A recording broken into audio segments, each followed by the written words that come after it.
Hi everyone, welcome back to GoLocal Live. I'm GoLocal News Editor Kate Nagel.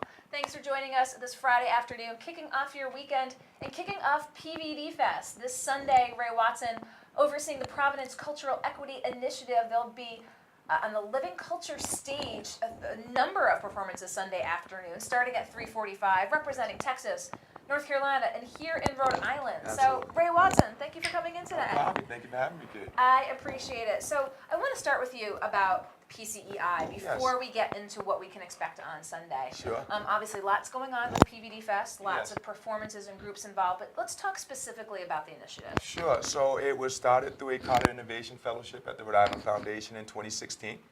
Our mission is to steward and ambassador Rhode Island's cultural sector and economy, and our vision is really to transform Rhode Island into New England's cultural hub.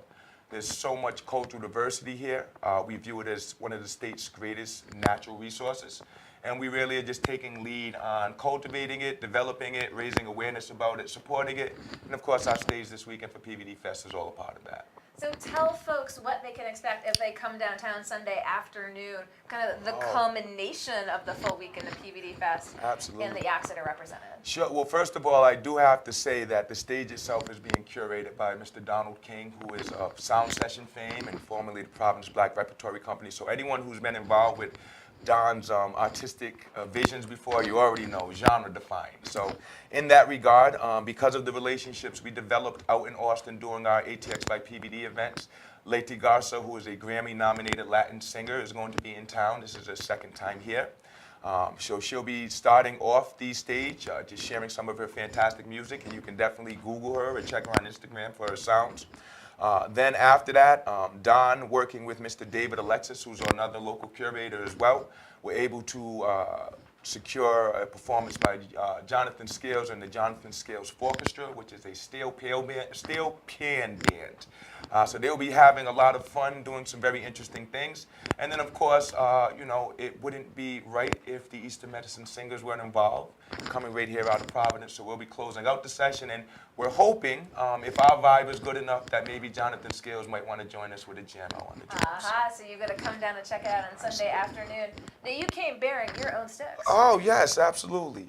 So, you know, we love the drum, and of course, that's something that's tied with indigenous folks all throughout the world.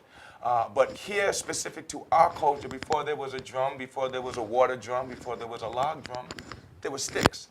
So this is one of the really interesting things that the Eastern Medicine Singers have been into, most recently playing stick songs in our traditional languages, and it's just exciting. So I had them in my car. I said, let me just bring them over, and we just get the chance to kind of share some information about That them. was clear. You know, folks didn't know. Now you do. Absolutely. And let's just talk a little bit about PVD Fest. I mean, you've taken part before, and what it means for the city to really showcase such a diverse array of talents. I mean, Absolutely. is this really, you know, one of the highlights of that Providence has year in, year out? Absolutely. Well, we are the creative capital, right? So, of course, you need to demonstrate that to people who may not know that, and PVD Fest is an excellent opportunity to do that. And I've really been excited over the past couple of years with the diversity of performances that are coming in. You know, I was looking at some of the lineup, and you've really got like cultures from all over the world coming here to Providence to kind of put themselves on display.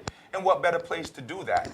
And I do want to throw a plug in. So not only is EMS performing on the Living Culture stage, but Chief Darryl Black Eagle is curating an event, and we actually are performing tomorrow, 7 p.m. on the City Hall stage with Jonathan Gadd. Okay, So fantastic. anyone's familiar with Jonathan Gadd, or if you're familiar with the performance we've been doing, kind of traveling around the world, you don't want to miss it. You don't want to Well, miss it. PVD Fest, again, we were there yesterday when they officially kicked off, but you're going to find Ray and others throughout the weekend in Providence, and of course we'll put the links up to it as well.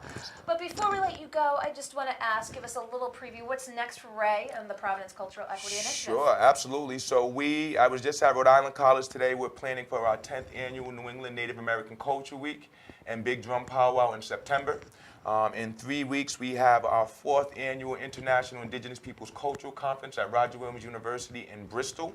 And next Friday, I am at the North Smithfield Heritage Society doing a little discussion on some of the indigenous heritage of Northern Rhode Island. So we got a busy schedule. You are always busy. So I appreciate you taking the time to come down here in downtown Providence. Ray Watson, thank you so much. Thank you, Kate. And thank you for watching. We're going to be back with our last and final guest on an important issue here on GoLocal Live, so don't go anywhere. We're going to be right back.